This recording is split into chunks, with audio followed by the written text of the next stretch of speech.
آپ جیلوں میں جا کر کے دیکھو، قید خانوں کے اندر دیکھو، سارا تمہارا منہ کالا ہے. تمہارے کالج سے پڑھ کر کے، یونیورسٹی سے پڑھ کر کے، تمہارے ظلم و زیادتی سے تنگ کر کے تمہارے خلاف انہوں نے ہتھیار اٹھایا. مولویوں کو کبھی بھی مولانا فضل الرحمان نے کبھی بھی یہ ترغیب نہیں دی ہے، کبھی بھی یہ تعلیم نہیں دی ہے کہ تم جنگ کرو. ہم جنگ والے لوگ نہیں ہیں. ہم اسلام مسلمان ہیں، سلامتی بانٹنے والے. ہم مومن امن بانٹنے والے. اور جب جب جب جب ہم لڑنے پہ آ جائیں گے تو ہم مجنون ہیں. ہم جب لڑنے پر آ جائیں گے تو ہم پاگل ہیں. ہم لڑنے پر آ جائیں گے ہم دیوانے ہیں. پھر ہم تنخواہ پر لڑنے والے نہیں ہیں. خدا کی قسم تمہیں جوتے مار مار کر کے نکالیں گے. ہم لڑنے والے نہیں. ہم نے ہمیشہ امن پسندی کو قائم کیا، ہمیشہ امن کی درستی.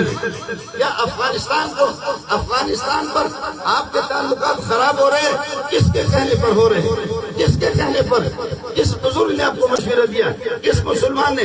سب سے بڑا مسلمان شاید امریکہ نے آپ کو مشورہ دیا.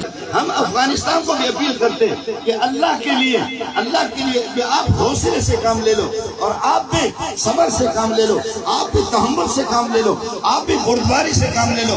پاکستان سے بھی ہم یہی کہہ رہے ہیں. مولوی علماء آگ بجھانے والے ہیں، علماء آگ بھڑکانے والے نہیں. آگ بھڑکانے والے آپ کے اپنے ادارے ہیں. آگ بھڑکانے والے آپ کے ملک کو اگر آگ لگی، ملک کے اندر اگر بدامنی، میں نے تو ابھی تک نہیں دیکھا کہ پاکستان میں، مجھے بھی 60-65 سال مجھے بھی ہو رہے ہیں کہ میں نے دیکھا پاکستان کے اندر کبھی امن ہو گیا.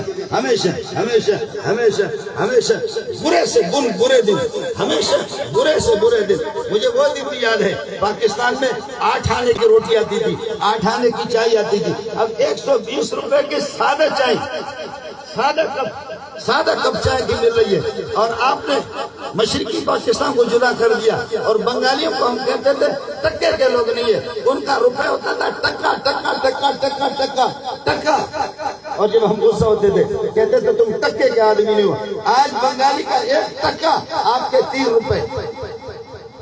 آج کا 1 ٹکا آپ کے 3. تم ٹکے سے بھی زیادہ ذلیل ہو گئے. خدا اور کرے تمہیں ذلیل، تم تو ذلیل ہو چکے. ہم کیا، اس میں فضل الرحمان کا قصور کیا ہے؟ اس میں تقی صاحب کا قصور کیا ہے؟ اس میں مولوی مزدور کا کیا قصور ہے؟ ہم کیا کرتے ہیں؟ ابھی 1.5 لاکھ حافظ کو صرف ہم آپ کو دے رہے ہیں وفاق کے سطح پر، اور اس کے راوند کے مدرسے کے شاخوں کے حافظ ہزاروں کی تعداد میں، بریلوی حضرات ہزاروں کی تعداد میں حافظ آپ کو دے رہے. جماعت اسلامی والے، اہل حدیث حضرات، ایک اور گروپ ہے ان کے ہاں حافظ نہیں ہوتا. یہ 2 لاکھ کے لگ بھگ ہم لوگ آپ کو حافظ دیتے. علماء 40-50 ہزار علماء سال میں آپ کے ساتھ. کون آپ سے لیتا ہے؟ وہ علماء جو ہمارے مدرسوں سے فارغ ہوتے ہیں، وہ ہم سے بھی کھانا نہیں لیتے، وہ ہم سے بھی اپنی شادی کی درخواست نہیں کرتے، وہ ہم سے بھی اپنے ٹھکانہ نہیں مانگتے، وہ ہم سے اپنا تقرر اور مدرسے کے نہیں. اللہ سب کو چلا رہا ہے، اللہ سب کو چلا رہا ہے. آج تک کسی نے کوئی مولوی آپ کے در پہ نہیں آیا. جو آیا ہے وہ سرکاری ہوگا. جو تیرے پلیٹ سے آج رہا ہے وہ سرکاری ہوگا. جو تیرے پتلوں کو پہنتا ہے، لعنت ہو اس کی غیرت پر جو تیرے پتلوں کو پہن کر تجھے راضی کرنے کی کوشش کر رہا ہے ننگا ہو کر کے. میں اس مولوی کو نہیں سمجھتا. وہ مولوی نہیں ہے، وہ مولوی کی شکل میں آ کر کے وہ علماء کو بدنام کر رہا. وہ دیوبندی نہیں ہے، وہ دیوبندی سے خارج ہے. اس لیے حکومت سے ہماری اپیل ہے، ہم نے افغانستان سے بھی اپیل کی ہے، آپ سے بھی اپیل کی ہے. ہم غریبوں کو اپنے حالت پر چھوڑ دو. ہم غریبوں کو اپنے حالت پر چھوڑو. اپنی ماؤں سے، بہنوں سے اور بزرگوں سے، فقیروں سے، مسکینوں سے روپے چندہ کر کر کے ہم یہ مدرسے چلائیں گے. تمہاری فنڈ پہ ہم لعنت بھیج چکے، بھیجیں گے. آپ کی فنڈ ہم نہیں لے رہے. لے تیرے جیسے کوئی سرکاری مولوی تیرا فنڈ لے لے نہیں. میں نے ایک دفعہ مذاق کیا، میں مذاق کرتا رہتا ہوں. میں نے مذاق کیا کہ ہم مدرسے بند کریں گے. جب آپ مدرسے ہمیں چلانے کے لیے نہیں چھوڑتے تو ہم مدرسے بند کریں گے. ڈیفینس کا ایک آدمی آ گیا، مولانا صلاح الدین صاحب. ڈیفینس کا ایک نوجوان آ گیا. پٹھانوں اتنا تو اردو آپ سمجھتے ہوں گے، اتنا اردو تو آپ کو سمجھ میں آتی ہوگی. میں نے کہا کہ ہم مدرسوں کو بند کرتے ہیں. ہماری فنڈنگ سہولت کاروں کو، جو لوگ لا کر کے 10,000 روپے دے رہے ہیں، کوئی 20,000 دے رہا ہے، کوئی لاکھ روپے دے رہا ہے، کہتے ہیں ہمیں ان کے پتہ بتا دو، ہمیں ان کی پتہ دو. فرض ہے آپ کو پتہ بتا دیں گے. تیرا دماغ خراب ہے. وہ خدا کے لیے 4 روپے دے رہا ہے اور ہم اس کا پتہ آپ کو دے دیں. اور اس بوڑھے کو پکڑ کر کے اس نے مدرسے کے اندر 10 لاکھ دیا ہے، 2 لاکھ دیا ہے، لاکھ. اس بوڑھے کو پکڑ کر کے تو جیل میں لے جا. لعنت ہو تیرے غیرت پر. اور تیرے اس اللہ بغیرت پر کہ تو کس قسم کا آدمی ہے. دوسرے لوگ اللہ کی رضا کے لیے دے رہے, زکات دے رہے, صدقات نفلی دے رہے, کہتے ہیں ہمیں بتا دو, ہمیں بتا دو. میں نے مذاق کیا کہ آپ ہمیں مدرسے چلانے نہیں چھوڑ رہے, آپ ہمیں مدرسے چلانے نہیں چھوڑ رہے. ہم اب مدرسوں کو بند کرتے ہیں. میں عصر کی نماز پڑھ کر کے بیٹھ گیا چمن کے اندر, مدرسے میں ہمارے چمن ہے, چمن میں بیٹھے گپ شپ لگا رہے تھے. ایک داڑھی منڈا آ گیا, نوجوان آ گیا, ڈیفینس سے آ گیا. آ کر کے ہم نے اس کو چائے پلائی, اور ایک مولوی صاحب اس کو بھی ساتھ لے کر کے آ گئے. مجھے کہنے لگے مولوی منظور آپ سے میرا ضروری کام ہے. میں لے کر کے اس کو الگ نکلا. میں نے کہا کیا کام ہے؟ میں نے دیکھا اس طرح کر رہا ہے, اپنے آنسو کو پہنچ رہا ہے. میں نے کہا بھائی کیا ہے؟ میں نے کہا مولوی منظور آپ نے یہ کیوں کہا ہے؟ آپ نے کیوں کہا کہ ہم مدرسے کو بند, مدرسے حکومتوں کے باپ کے ہیں کہ حکومتوں کو بند کریں. حکومت نے اس میں کوئی فنڈ دیے کہ حکومت ان کو بند کریں. مولوی منظور آپ نے کہا مدارس کی فنڈنگ نہیں ہوتی. مولوی منظور میں امریکہ میں رہتا ہوں, 2 مہینے کے بعد کبھی آتا ہوں, ڈیفینس میں میرا گھر, کبھی 3 مہینے کے بعد آتا ہوں. مولانا منظور صاحب آپ کو ضرورت ہو مجھے اطلاع کر دو, ہم آپ کے تعاون تو کریں گے اور ماں بہنوں کے زیورات بیچ کر کے آپ کے حوالے کریں گے. جی ہاں, ماں بہنوں کے زیورات, خواتین بھی آج اس قسم کی خاتون ہیں. آپ لوگ ناراض تو نہ ہوں گے, ایک واقعہ آپ کو سنا دوں. ایک خاتون نے 30,000 روپے بھیجا مجھے, کہا کہ اس کی مٹھائی لے کر کے طلبہ کو دے دو, حفظ کے طلبہ کو مٹھائی لے کر کے دے دو. اس وقت کرکٹ چل رہا تھا, کرکٹ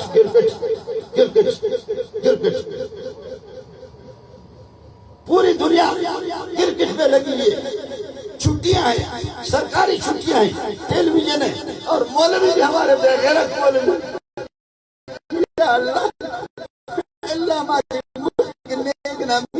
اللہ ہمارے ملک کو فتح دے دے, فتح عطا فرما دے, نصرت عطا فرما دے.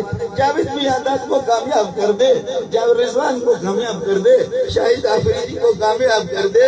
مولوی شیطان کا دے لعنت اللہ, او بے غیرت لعنت ہو تجھ پہ. او مولوی کتے کا بچہ تجھ پہ بھی لعنت ہو. تو کرکٹ کے لیے دعا کر رہا, مولوی بھی بے غیرت بن گیا. یہ مولوی محتمم بھی مدرسے کا بے غیرت بن گیا. اور کرکٹ میں ماشاء اللہ نے دیکھا ہوتا کیا ہے کرکٹ میں, ناراض نہ ہونا بھائی, سمجھے, یہ کرکٹ ہے.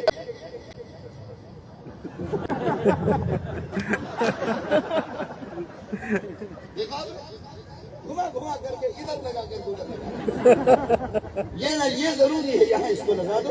ادھر لگانے کے بعد پھر پاکستان کو پھر فتح ہوگی, ادھر لگا پھر پاکستان کو فتح. یہ ہمیں سمجھاتے ہیں, یہ ہمیں غیرت کی تعلیم دیتے ہیں, یہ ہمیں سمجھاتے ہیں. تو اس خاتون نے 30,000 بھیجا, کہا کہ آپ سن رہے ہیں, صحیح بات بتا دو آپ کو, ہم لوگ کبھی بے غیرت ہوتے, مولوی لوگ بھی بے غیرت ہوتے ہیں, لیکن بعض دیندار خواتین اور دیندار بوڑھے وہ غیرت مند ہوتے ہیں. یہ بوڑھے یہ بہت قیمتی ہوتے ہیں, یہ بوڑھے یہ پرانے لوگ ہیں, یہ بہت قیمتی ہوتے ہیں. اما جی نے 30,000 بھیجا, 30,000 بھیج کر کے کہنے لگے اس کی مٹھائی لے کر کے طلبا کو دے دو. بیٹا میں ہمیشہ تہجد پڑھتی ہوں, میری تہجد کبھی چھوٹتی نہیں ہے. بیٹا فلسطین کے اندر, فلسطین میں لاکھ کے لگ بھگ 60-70 ہزار سے زائد یہ کہ فلسطینی, ان کا قصور صرف یہ ہے کہ وہ مسجد اقصی کے تحفظ اور حفاظت کو چاہ رہے ہیں, وہ صرف کلمے کی حفاظت کرنا چاہ رہے ہیں. ان کو 60-70 ہزار کو انہوں نے موت کی گھاٹ اتار دی ہے. افغانستان میں ظلم, اور کشمیر کے اندر ظلم, اور سوڈان کے اندر ظلم, شام کے اندر ظلم, لاکھوں مسلمان موت کی گھاٹ اتر چکے ہیں. ان کے لیے مولوی بھی دعا نہیں کر رہے, مدرسے والے بھی دعا نہیں کر رہے, ان کے لیے ملک دعا نہیں کر رہا, ان کے لیے ہماری پوری حکومت دعا نہیں کر رہی ہے. سب کی چھٹیاں ہو رہی ہے, خیرات کر رہے ہیں, شرط لگا رہے ہیں پاکستان کو اللہ فتح دے دے کرکٹ کے اندر, پاکستان کو اللہ فتح دے دے کرکٹ کے اندر.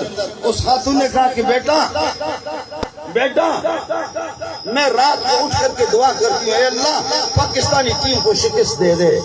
خدا کی قسم اس خاتون نے کہا، آج اس قسم کی خاتون، میں رات کو اٹھ کر کے تہجد پڑھتی ہوں، دعا کرتی ہوں، اور میں نے نظر مانی ہے یہ 30,000 روپے یہ میں نے نظر مانی کہ اللہ اس قوم کو ذلیل کر دے جن کے ہاں قرآن کی قدر نہیں ہے، کرکٹ کی قدر ہے، بخاری کی قدر نہیں ہے، کرکٹ کی قدر ہے، ایمان کی قدر نہیں ہے، کرکٹ کی قدر ہے، حیا کی قدر نہیں ہے، کرکٹ کی قدر ہے، غیرت کی قدر نہیں ہے، کرکٹ کی قدر ہے۔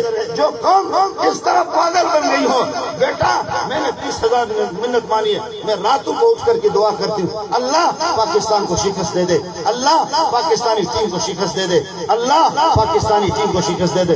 مولوی منظور یہ 30,000 میں بھیج رہی ہوں، اس کو مٹھائی خرید کر کے طلبہ کو دے دو۔ ہوا وہ 1-2 دن کے بعد اعلان آ گیا کہ پاکستانی ٹیم ڈھیر ہو گئی۔ اس کے بعد پاکستانی ٹیم ڈھیر ہو گئی۔ حالانکہ فٹ بال کو یہاں کناٹ کے ساتھ اتنا بھی انہوں نے رگڑا، پھر بھی کامیاب نہیں ہوئی۔ اس کو اٹھا کر کے یہاں اتنا بھی لگایا، اس کو پھینکا، پھر بھی کوئی کامیابی نہیں ہوئی۔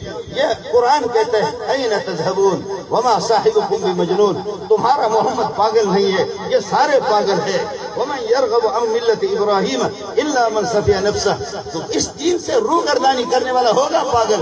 آپ کہو پاگل یا نہ کہو، میں تو کہتا ہوں چاہے آپ کے ملک کا صدر اعظم صدر ہے، وزیر اعظم ہے، وزیر داخلہ ہے، وزیر خارج ہے، قرآن کی الفاظ میں، قرآن کے اعلان میں پاگل ہے۔ ومن یرغب عن ملت ابراہیم الا من صفی نفسہ، کون اس دین سے روگردانی کرے گا سوائے بیوقوف کے؟ یہ بیوقوف ہے، یہ احمق ہے، یہ سارے کے سارے احمق ہے۔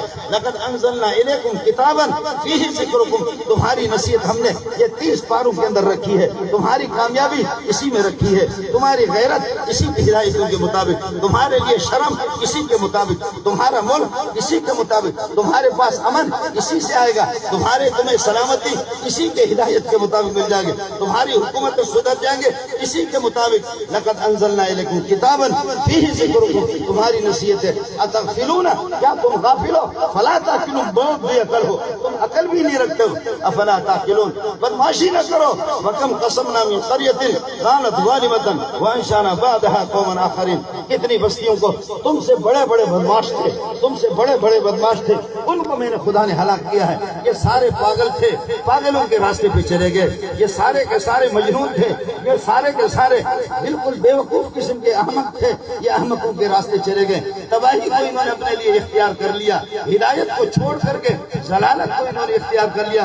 وہ ظالموں، پاگلوں کے پیچھے نہ چلو، پاگلوں کے پیچھے ایک عقل مند ہے دنیا کے اندر، وہ عقل مند ایک نظام آپ کے لیے لایا ہے۔ وما صاحبکم بمجنون ولقد رآہ بالافق المبین، اس نے جبریل کو بھی دیکھا ہے، اس نے خدا کو بھی دیکھا ہے، وہ محمد مجنون نہیں ہے۔ میں این تذہبون، تم لوگ کہاں جا رہے؟ تسچیر روانے، آپ کہاں جا رہے؟ این تذہبون ان هو الا ذکر للعالمین، یہ نصیحت تمہارے لیے، یہ قرآن ہے، قرآن تمہارے لیے نصیحت ہے۔ خدا کے لیے اس کو مضبوطی سے پکڑو۔ آپ یہ بتاؤ، سر میں جب درد ہو تو سر کا مالش کریں گے یا تیل لے کر کے کناٹ کا مالش کریں گے؟ عقل کیا کہتی ہے؟ بولو، سر میں جب درد ہو تو سر کا مالش کریں گے یا تیل لے کر کے اس کا مالش کریں گے؟ سر کی درد ہے، بیماری کو پہچان لو، بیماری تمہاری کہاں ہے، علاج کہاں ہے، درد کہاں ہے؟ تمہاری جہالت، تمہاری حماقت، تمہاری بے دینی، خدا کی بغاوت، یہ تمہارے اندر ہے۔ ان تمام بیماریوں کے، ان تمام امراض کو دور کرنے والی اللہ کی کتاب ہے۔ اس کتاب کو مضبوطی سے پکڑ لو۔ تم بجائے اس کے، اس کو چھوڑ کر کے تم اس جگہ کی مالش کرتے ہو، تم دوسری طرف جا رہے، تمہیں انگریز کے پتلوں پہ غیرت ملے گی، تمہیں انگریز کے پتلون دھونے سے، آنکھوں سے لگانے سے، اس سے تمہیں امن ملے گا، سکون ملے گا، چین ملے گا۔ یہ خیال است و جنون است و محال۔ اللہ تدریس القرآن کو ترقیوں سے نوازے، ہمارے مدارس کو۔ ہم غریبوں کو اپنے حال پر چھوڑو، ہم غریبوں کو اپنے حال پر چھوڑو، ہم غریبوں کو اپنے حال پر چھوڑو۔ تمہارے پیسے کی ولانت، تمہاری دوستی کی ولانت، تمہاری دوستی بھی ہمیں نہیں چاہیے، تمہارے تعلقات بھی نہیں چاہیے، اس لیے کہ آپ نے ہمیں جتنا ستایا، انگریز نے ہمیں اتنا نہیں ستایا، ہندو نے ہمیں اتنا نہیں ستایا۔ بتایا کسی نے جتنا آپ مدارس کو ستا رہے جتنا آپ مساجد کو ستا رہے جتنا آپ کی طرف سے خدا کی بغاوت ہے علماء کی بغاوت ہے مدارس سے جتنی دشمنی ہے کر لو ہم تو پابند ہیں وَاعْبُدْ رَبَّكَ حَتَّىٰ يَأْتِيَكَ الْيَقِينُ موت تک ہم اس کے پابند ہیں موت جب تک ہمیں نہیں آئی ہے ہم ٹھوکر لگے ہمیں مریں گے وہ گریں گے اٹھیں گے بھیک مانگیں گے اپنے بھائیوں کے پاس جائیں گے اپنی بہنوں کے پاس جائیں گے روپے 2 روپے کر کے گندم کے 1 لکھ جمع کر کے اس طرح ہم مدرسے چلائیں گے تمہارے اسلام آباد سے پیسے ہمیں نہیں چاہیے ہمارے مدارس کو چھوڑ دو